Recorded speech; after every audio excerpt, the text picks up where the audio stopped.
I do that video here for the people in the US and you're struggling to the point where you're in a shelter, you struggle to the point where you're in a family house and things is not okay. Things aren't what you expect it. You come here in the United States and you feel like say, you know, I would be well and you have the resilience and you have the strength to pull through, but you find yourself a falter, you find yourself a lose faith. I want to let you know that hope is there. You still have hope. All is not lost. If you don't know my story, if y'all been following me for a long time, I've been in the shelter. I've been in the shelter before. You could have never look at me and think, look behind the DD's clothes, my love, because nothing there is brand. I've been in the shelter before in a foreign, and a lot of my family never know this until I open my mouth and decide that I'm struggling in a foreign before. Just come to the realization, say people are Jamaica, feel say people are foreign, rich. We're hungry just like uno. We're broke just like uno. So, I do a breakdown of what it's like. Because, like, uno need to see, uno need. I was so shocked when I found out that majority of the homeless population in America isn't mad. Like, in Jamaica, if somebody is homeless, it's probably because they're experiencing or suffering from some form of mental illness. But here, the homeless people are educated. Like, you could have solid conversations with them. And of course, that speaks to the ridiculous and outrageous housing prices. But I think the second point speaks to the lack of community and support. Life as a migrant in the first world country is very tough. The more stress, high blood pressure, loneliness, depression, and family rejection is what you experience in the first world country. Most people migrate not because they want to leave their homeland. They migrate because of economic reasons. Some migrate because of safety/crime. And others migrate because of war. But most people don't want to migrate.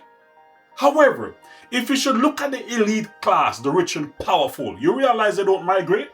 They maybe own properties in the rich countries and send their kids to school, but they don't migrate. Because the wealth is same place that you're leaving. However, in most cases, there's not enough trickle-down economics, meaning that most of the money is coming from the bottom and going up to the top. So because of that, the average person, the educated person, cannot make enough money to survive. I real talk, man.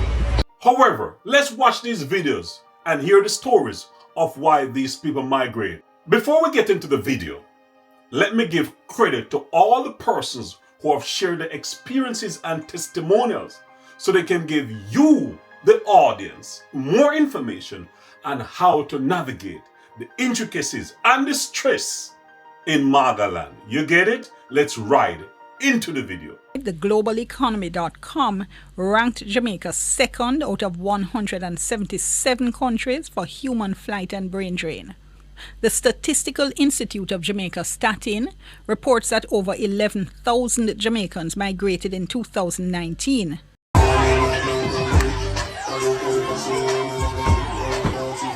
Donald Trump has another 4 years as President of the United States of America. His first day will be January 20, but already concern over immigration has become a talking point.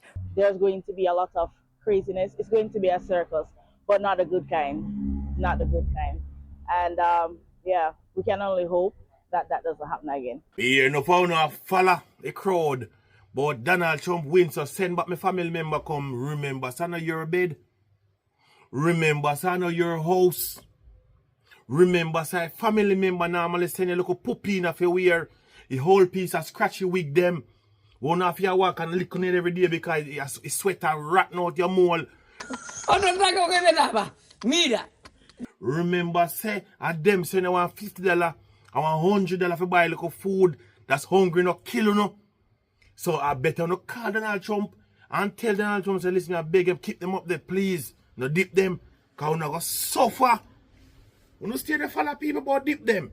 We're not going to suffer. Me go see we're not going to live, and we're not going to eat, and we're not going to survive. That's why I always say now, you say Donald Trump, when everybody cuss him, I never cuss him. I always say, One person in Africa, leave one person in this world and I choose Donald Trump and I never cuss him. I never yet cuss him. He can't do nothing wrong for me. I know my citizenship is over there. It's just for me to go up an embassy for it. I know mercy filing them I go come true now. Yeah. Because people did file for me under Donald Trump management. Honestly, people, I believe everyone in the developed world or the third world should migrate and spend some time in the rich countries, especially in winter, so they can get the experience to know that life ain't a bed of roses up in the rich countries. It's tough. Montego Bay Deputy Mayor Richard Vernon upset a whole lot of Jamaicans when he suggested it's unpatriotic to migrate. The deputy mayor said, quote, "Only cowards run away to go to America because they're seeking out opportunity. Opportunities are there overseas, but do not run away and leave your country." Shortly after that, the website, theglobalEconomy.com, ranked Jamaica second out of 177 countries for human flight and brain drain. The Statistical Institute of Jamaica, Statin, reports that over 11,000 Jamaicans migrated in 2019. Oh my God! Wow! Imagine the National Stadium completely full. That would be about a third of the people there. The Prime Minister has been appealing to Jamaicans to stay and build the country. PNP General Secretary Dr. Dayton Campbell had this to say. I want to tell the Deputy Mayor Dr. Montego Bay that if Mark don't come Prime Minister, I'm going to call me coward, come here and lift up here and left here too.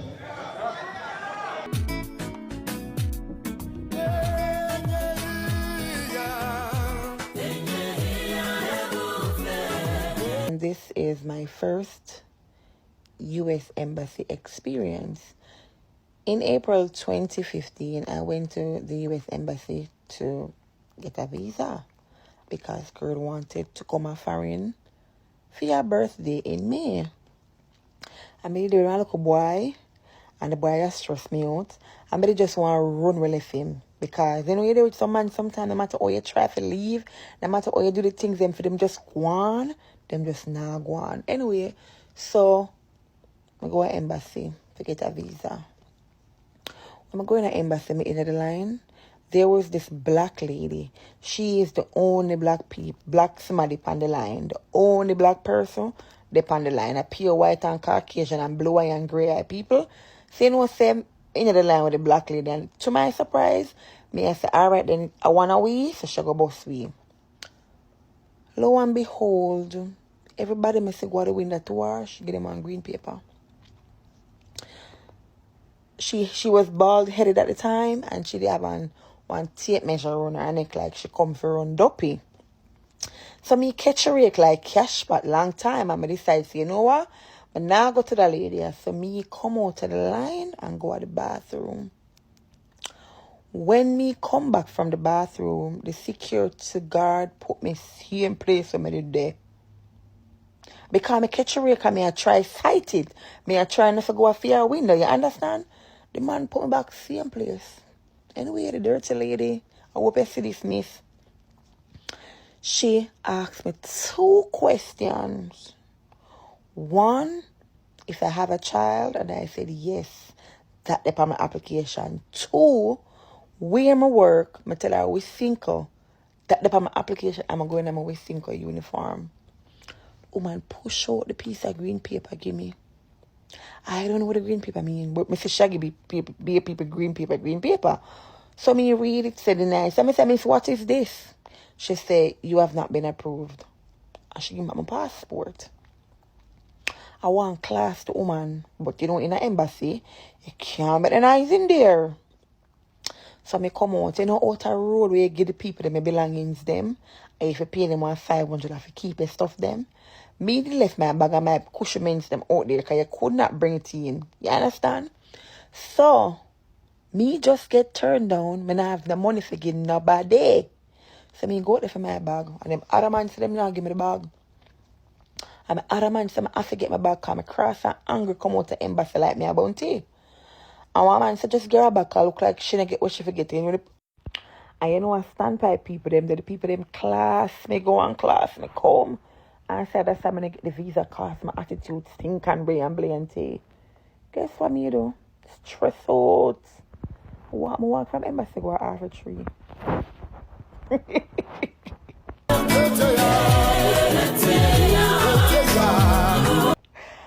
A 7:15 appointment me they have the morning. And you know, I'm reaching the embassy boat. Ever late, so that's a number one. By the time me skip and go around the water line them up at embassy about 8:30, 8:50, you know, them bells there. So you know me come out to embassy and by the time if you don't argue with the people them cross the road, to get back my bag about 8:45. I walk from embassy, go a half a tree in the boiling 9 o'clock a.m. sun. Cross and anchor, go down a half a tree, me can't get a taxi. I'm not interested in taking a taxi either. I just walk, I go down a half a tree and just a class the ladies so. I want ball and can back, the woman just blew up. 1:30 I told her me I see it from when. Now me get to the 30 I told her that me check all the boy and tell the boy say me I breed and I want the money for dash all the belly.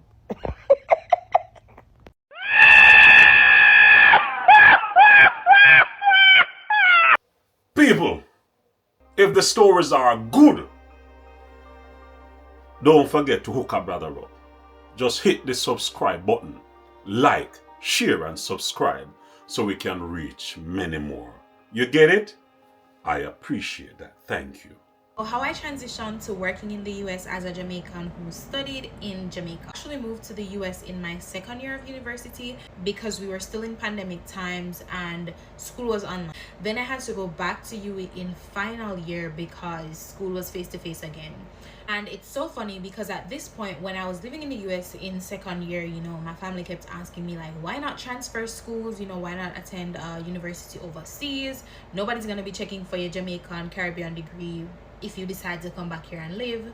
They were very wrong, and this is why you should always do your own research and don't just listen to what people tell you. But anyways, I really liked my degree. My degree was free. I had a full scholarship that covered tuition, dorming, and extra spending. I was not about to give up free education to pick up a loan in the US. I really liked my degree in Jamaica. Then I went back to Jamaica for my final year, and while I was in Jamaica my final year, I was definitely building my resume without knowing it. I did, I think, 2 internships in the span of that year. I was on the guild, which is student leadership, helping to plan a bunch of different events. I was doing PR, I was doing social media. All of these things, they seem so small when you're inside that community. So I came to America when I was about 16 years old, and as you guys can imagine, that was a huge change for me. Major life change. I was definitely spending the last 2 years of high school just trying to figure things out and learning the big America and trying to figure out what my American dream will be. As high school came to an end, I had no idea what I wanted to do with my life. So I took a gap semester. And while I took that, which was supposed to be a gap year off, I saw my friends in school and ended up having FOMO. So I decided to enroll in college and do something that I thought I would genuinely enjoy because I loved being artistic and artsy. So I signed up for graphic design and a minor in photography. Fast forward to about my first semester in college, I ended up getting all these health issues. And then shortly after, one of my sisters passed away suddenly. And that just was a huge shock for me. And I ended up making a huge change, withdrawing from college and decided that, hey, it's time for me to actually make a difference in my life. So I ended up enrolling into medical assistant school. So I did that for about 4 years, which definitely taught me a lot and led me to then wanting to work in surgery to help even more. And that's my story on how I ended up being a surgical tech. And I absolutely love it. I love my job and I love being a part of people's life. There's no doubt there are more opportunities in America, Canada, and England. There's no doubt. It's getting hard, but there are opportunities. But I encourage you, if you go back to school, educate yourself in the professions that are needed. I always encourage men to get into skilled trades, HVAC, plumbing, bricklaying, drywalling, roofing, skilled trades. Because skilled trades pay a lot of money. And if you're proficient at it, the governments want to keep it because the younger generation don't like skilled trades. And also AI is not replacing skilled trades as yet. And you know, they say I'm the richest Jamaican born woman, and being in the billionaire space is not, it's good, right? Because I'm able to impact so many other young people and young not just young people in general, and be able to guide them in ways that they may not have been guided before, because my heart is truly a given heart, and I thank God for that. So when I go on my plane, when I was chartering before, every single time, the pilot goes to whatever man is there. It could be my 14-year-old son. He goes and he introduces himself, and they says, no, it's her. And then he'll go back to the man again. And they're like, no, it's her. And then they go back to the man again. And I experienced that so much. And then, you know, well, now I own my own. So my pilots, I hope they wouldn't be sexist towards someone who's paying their pension. They're better now because you're the one writing the check. Right. Yeah. Right. You know, say American people really disrespectful and have no manners.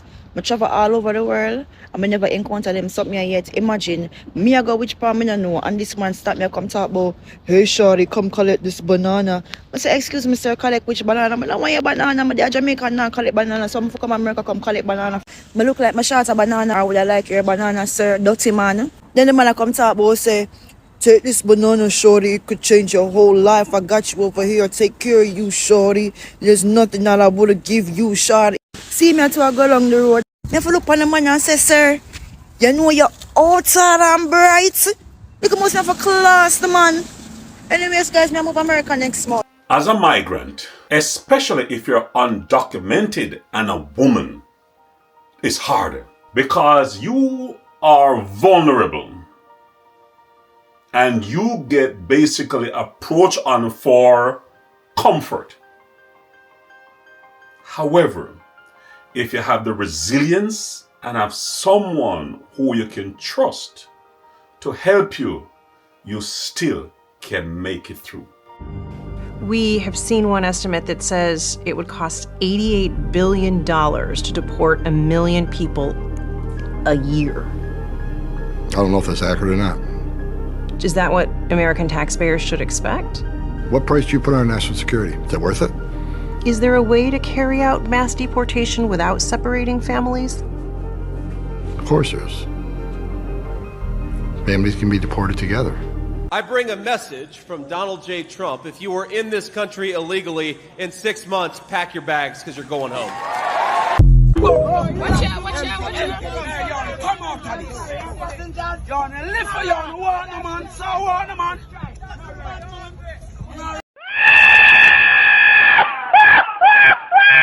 Is there any advantage that Jamaica could take advantage of if Trump wins? It's very likely that many Jamaicans will come back home, and meaning from overseas. And if they do, they'll bring their contacts and their experience and their capital with them. And what that might do is, one, make the job market more competitive, but it might increase labor productivity because it can reduce that huge gap that was originally created by brain drain and create what is called brain gain, meaning that there's an increase in the technical base of the labor force. Are those the Jamaicans that would be coming back home though? Yeah. Sounds shady. You think it's the educated Jamaicans that will be coming back home? Yeah, for sure. That they'll be a part of the mix. And then those persons, they have a very huge multiplier effect because of how far $1 can stretch, much less tens of thousands of US dollars that you would have saved up. Because, for instance, there are many persons who they're frustrated. Their careers have not played out the way they expected it to. Inflation in the US has been far higher than they originally expected.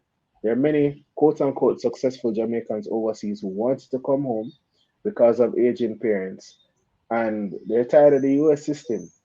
They grew up as conservative. American laws have been more and more liberal. They want to raise their children with traditional values. And these are not my views, by the way. I'm just saying what the narrative is. And also, there's also the longing for home to begin with, and persons want to give back. So I'm not saying they'll all come back, but I expect a big shift because I've seen where persons have started to change their minds about quote unquote foreign. Let me talk to you. You know something? Donald Trump won the election, and the people who I thought would be crying, they are not the ones who are crying. The people who I thought who should not be crying, they are the ones who are crying. Example number one. I hear the straight people crying. I don't hear the lean people, so to speak, crying. Lord, in the morning when me wake up, and the blood of Jesus me take up. And when me feel like me, I go break up, put the blood on me face just like a makeup. In the morning when me wake up, and the blood of I don't know one lean people. The lean people them what me know. I don't hear one of them a cry. I don't hear one of them a complain. I don't hear one of them upset. It is the people who are straight. Me hear a cry. And it makes me wonder. How I go on? Guys, we need to talk about the trajectory between when people get deported, back a yard, or they're mad. Like, I swear to God, it almost happened to me. You see, when I was in high school, they shipped me right back to Jamaica because they claim I was giving trouble. And, like, it almost mad me. Me not see my period that month there. Me almost licked my chip. And it's not like I was, like, officially deported and I couldn't go back. I knew I could go back and me still almost go mad. So I can imagine the people them where them know so them actually really can't go back. As something we mad for true, man. As something we mad for true, mad for true, mad for true. 24-year-old Demario Jones from Jamaica says the journey to the border was tough and dangerous.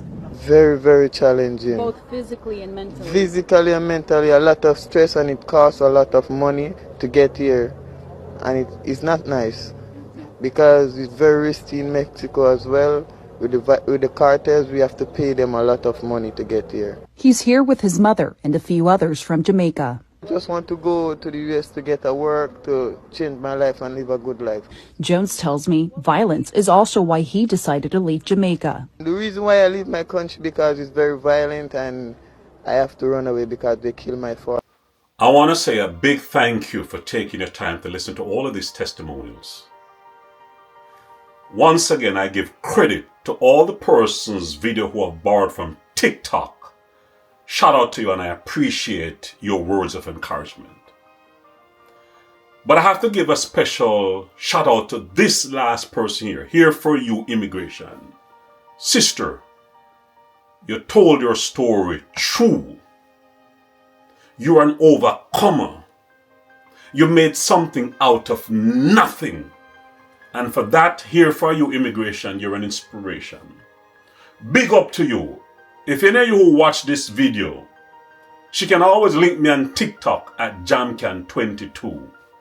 Sister, here for you, immigration.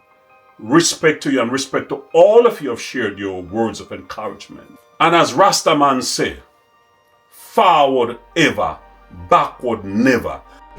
I do that video here for the people in the US. And you're struggling to the point where you're in a shelter, you struggle to the point where you're in a family house and things is not okay. Things aren't what you expected. You come here in the United States and you feel like, say, you know, I would be well, and you have the resilience and you have the strength to pull through, but you find yourself a falter, you find yourself a lose faith. I want to let you know that hope is there. You still have hope. All is not lost. If you don't know my story, if y'all been following me for a long time, I've been in the shelter. I've been in the shelter before. You could have never looked at me and think, nah, look behind the DD's clothes, my love, because nothing there is brand. But being in the shelter before in a foreign, and a lot of my family never know this until I open my mouth and decide that I'm struggling in a foreign before. So I'm here to tell you that even though in a shelter, I'm see quite a few people have come my way who is in the shelter as I'm making this video, or on them way to the shelter as I'm making this video. Me did it. I lost everything. Everything go up in flames before my very eye on the freeway. When I was traveling, I was doing RVing and I lost everything. I had a newborn baby. When you live a foreign, you not help. You live your family, you live your good life down a yard, but you come here for opportunity. And America is a place that you have to fend for yourself. Nobody's coming to save you, not always. I never had that. I never opened up to persons to share what I went through. And the worst because if this can come out of shelter, if here for you, immigration can come out of shelter, can come out of the train, can come off of the street, no matter which part you them love me. You have life, you have hope. You know, don't yet. It is you, it is up to you. No me, we are going to help you. No your child, no your man, no your auntie, and none of them are going to help you. You have to search in yourself. You have to search in yourself and see how you can dig your way out of what you're in right now. And this is what I did. I went in the shelter, I don't know, one time. Maybe in the shelter more than one time. Me that for looking at myself, I applied for a job. I had a newborn baby on my hand. None of those never work out for me because I couldn't manage a job despite having my qualification. I was doing medical billing and coding. Despite having my qualification, the job couldn't help me because I have a newborn baby that I couldn't focus on working while taking care of a child. Me have to tap within myself and find my skill. See here for immigration. It was my skill and this thing in my quarter, so I tell me, say, Chin, you have to come out. If not for me, for my newborn baby, I'm a little boy, we're going to come up in a few months. And I had to search within myself. So the answer we all look for to take you out of shelter, you know, in a here for you immigration, it's in you. We always have to get to this breaking point where we say, forget enough is enough, and then we get up and lift up ourselves. You have to dig for that in you. You have to dig for that within yourself to find your breaking point where you say enough is a friggin' enough and get up. No fun to come out and have skills, stop depending on the 9 to 5. When we start this, enough laugh off of me. Enough come off of me. Oh, you're going like a liar. Oh, you're going like a this. They came at me. Big and small fish came at me. But me never stopped. Even when I was in the shelter, I started this business. The person for the shelter let me know, say, I cannot use the address for the shelter to put on my business address, even though I didn't. They just assume I did. So when I started my business using my skills, me have all kind of obstacles that tell me, say, you can't do it. But I did, and I did. So digging at your office, see what skill you have. Someone who might not skill, it can be a 9 to 5, but stop being fearful or being ashamed if you go at the institution and ask them for work. You feel like them are going to lock your eyes, are going to lock your eyes. Now walk and look for nobody. If you are walk and ask a job, someone will make on pride getting out of the way. Someone will wait for validation from a friend. Imagine me could have said to somebody, say, hey, me I go start one business. You know, them attempt say, no, you're in a shelter. What kind of business I go start? You can help me immigrant and you're in a shelter yourself. Some of you are sharing a business with a friend or a family, and the thing is that they're not breathing life into you. The validation that you're seeking from them, they're not going to give to you. They're going to find a way to talk you out tight. Me hear one speech where Steve Harvey said, where him say, listen, God never gave your family, your friend, or your man, or your woman the vision. He gave it to you.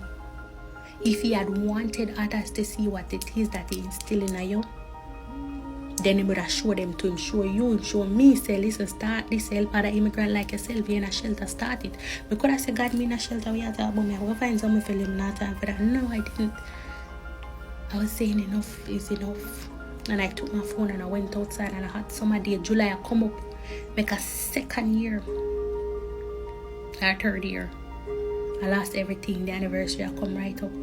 And it was hot and I took my phone and I went outside and I made a video and I posted it on TikTok and I blew up right away.